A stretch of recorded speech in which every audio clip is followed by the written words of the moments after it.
કિંજલ, બસ કર કિંજલ, મગજ ફરી ગયું છે તારું? શું કરી રહી છે એનું ભાન છે તને? નથી ભાન. પપ્પાને જો ને, મારું મોઢું જોવા તૈયાર નથી, દરવાજો ખોલવા તૈયાર નથી. એમ કોના કારણે થઈ રહ્યું છે આ બધું?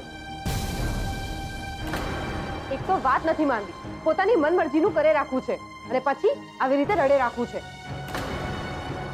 બસ કરો તમે બંને, બસ કરો. મને પપ્પાની ચિંતા થઈ રહી છે, ડર લાગી રહ્યો છે મને કે તમે બંને આમ લડે રાખો છો. તેજા દીદી, તમે દરવાજો તોડવાની વાત કરતા હતા ને, આપણે પ્લીઝ પેલા એ કરવા જઈએ. ના છોકરીઓ, દરવાજો તોડવાની જરૂર નથી. હું હમણાં જ તમારા પપ્પાને મળીને આવી છું ને ઠીક છે. શું પપ્પાએ દરવાજો ખોલ્યો? તો મારે એમને મળવા જવું છે. બસ કર કિંજલ, તું શાંતિથી બેસ ને, પહેલા મારી વાત સાંભળ. નહીં, એ બધું પછી. પેલા હું પપ્પાને મળવા જાઉં છું. એકવાર મારે એમનો ચહેરો જોવો છે. એકવાર ના કહી ને કિંજલ. બેટા મારી વાત સમજ. તારા પપ્પા તારું મોઢું જોવા નથી માંગતા. એમણે મને ચોખ્ખે ચોખ્ખું કહી દીધું છે કે તારે એમને તારો ચહેરો બતાવવાનો નથી. સમજી? સમજી. બધું મારે જ સમજવાનું છે ને? કોઈ એ સમજે છે કે મને કેટલી ગુંગળામણ થઈ રહી છે? દુકાન હજુ સુધી ચાલુ નથી થઈ એની ચિંતા. ઓલો ઉત્કર્ષ ભાડાની વાત પકડીને બેઠો છે એની ચિંતા. માસ્તુક અંકલ મુંબઈ ઉપડી ગયા એની ચિંતા. ઓલો રાહુલ દુકાનમાં તોડફોડ કરે છે. ને આવા સમયે તો પપ્પા મારાથી મોઢું ફેરવી લેશે તો હું મારી હિંમત ક્યાંથી લાવીશ? કોણ આપશે મને હિંમત? તું કહે ને મમ્મી પપ્પાને, મને મારી લે, સજા આપે, ઉઠક બેઠક કરાવે, કાન પકડાવે અને એવું હોય તો ભૂખી પણ રખાવે. નાનપણમાં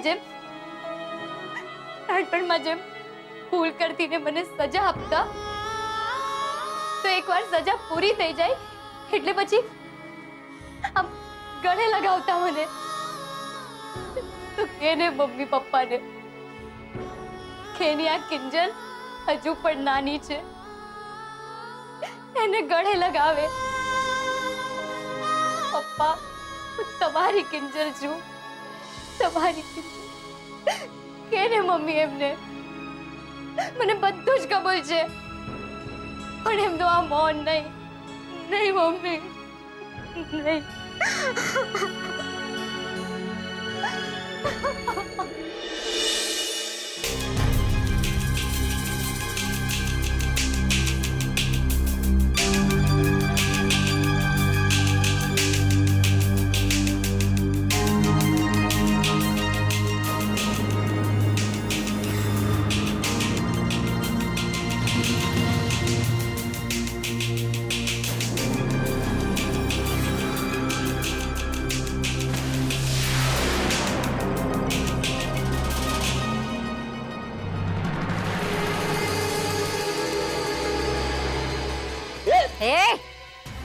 શું કરે છે?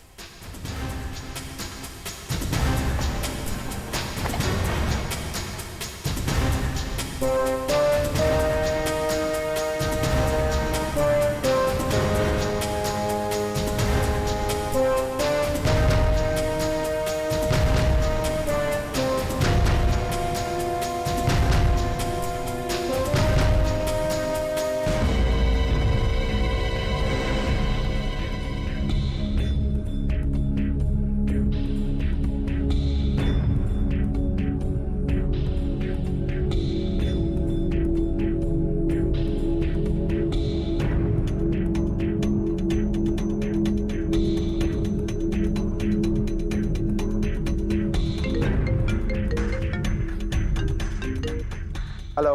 हाँ दोस्त, काम થઈ ગયું છે. બસ હવે આવતીકાલની સવારની રાહ જોવાની છે. એવી જબરદસ્ત ઝટકાવાળી સવાર ઉગવાની છે ને કિંજલની. મજા આવી જશે.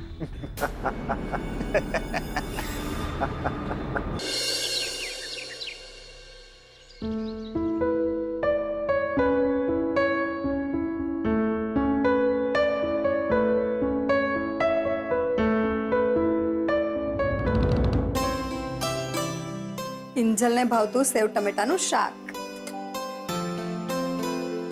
એને ભાવતા દૂધીના થેપલા, એને ભાવતી જીરાળું નાખેલી છાશ. થઈ ગયું કિંજલનું ટિફિન તૈયાર. મમ્મી જય શ્રી કૃષ્ણ. જય શ્રી કૃષ્ણ બેટા. વાહ, સુગંધ તો મસ્ત મસ્ત આવે છે જમવાની. હા, બધું તારું ભાવતું જમવાનું બનાવ્યું છે. પણ હા, રાત્રે ઊંઘ બરાબર આવી ગઈ હતી ને? તારા ખોળામાં માથું નાખીને સૂતી હોય તો ઊંઘને તો આવું જ પડે ને. એ તો છે જ ને. પણ તોય પૂછીએ કે વાલું કોણ, તો કહેશે કે પપ્પા. હા, પણ હવે વાહલી કિંજલ એવું પપ્પા ક્યારે કહેશે એની તો મને પણ ખબર નથી. પણ આ વાલી બીજલ ક્યાં ગઈ? એ આજે પ્રેક્ટિસમાં નથી ગઈ લાગતી, હે ને? તે ક્યાંથી જાય બેન? આજકાલ બીજલ બહુ આળસુ થઈ ગઈ છે. આહા જરાય નહીં હા. ને તું મારી પીઠ પાસે મારી ચાડી ખાઈ રહી છો? ના, હું તો તારા મોઢે કહેવા પણ તૈયાર છું કે તું આળસુની પીર થઈ ગઈ છે. અચ્છા, ને તું બહુ મોટી કયાગરી કામગરી ને? પપ્પા તો કારણ વગર તારી સાથે વાત નથી કરતા.